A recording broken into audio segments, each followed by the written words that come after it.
Mahirap. Nasa isip ko, hindi na ako makabalik sa normal kong buhay. Kasi hindi na ako makatayo. Hindi pag-upo sa bed, hindi ko na magawa.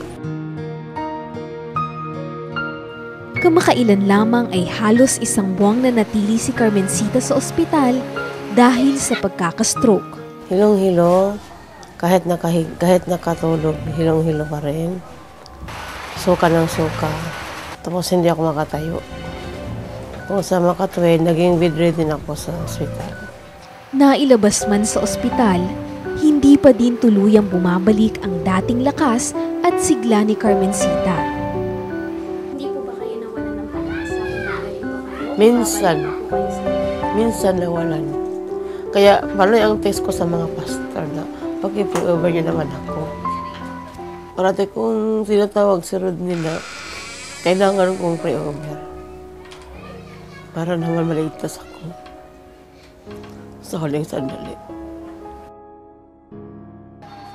Nagdulot ng matinding kalungkutan ang ganitong kalagayan ni Carmencita sa kanyang pamilya. Hanggang naisipan ng kanyang anak na si Rodney na dalhin siya sa healing class ng Victory Churches of Asia.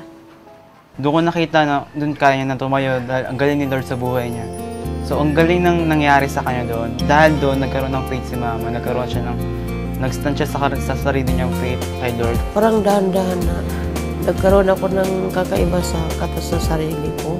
Parang hindi ko alam kung ano dumadaloy sa sarili ko.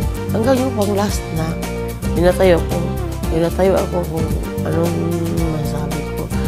Hindi give over ako nila, di ba? Nung bigla na na-imove ko to ng yung mabilis na nakalakad ako. Naging tuloy-tuloy ang pagdalo ni Carmencita sa ginaganap na healing class.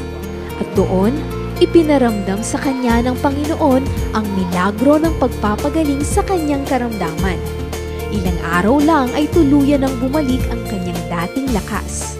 Sobrang tuwang-tuwa ako kasi nakita ko doon kung gaano nag-move si Lord sa buhay niya. Nakita ko doon kung paano ginamit yung BCA, yung healing class, para gumaling si Mama.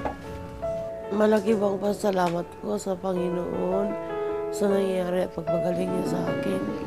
Salamat po. Magaling na po ako.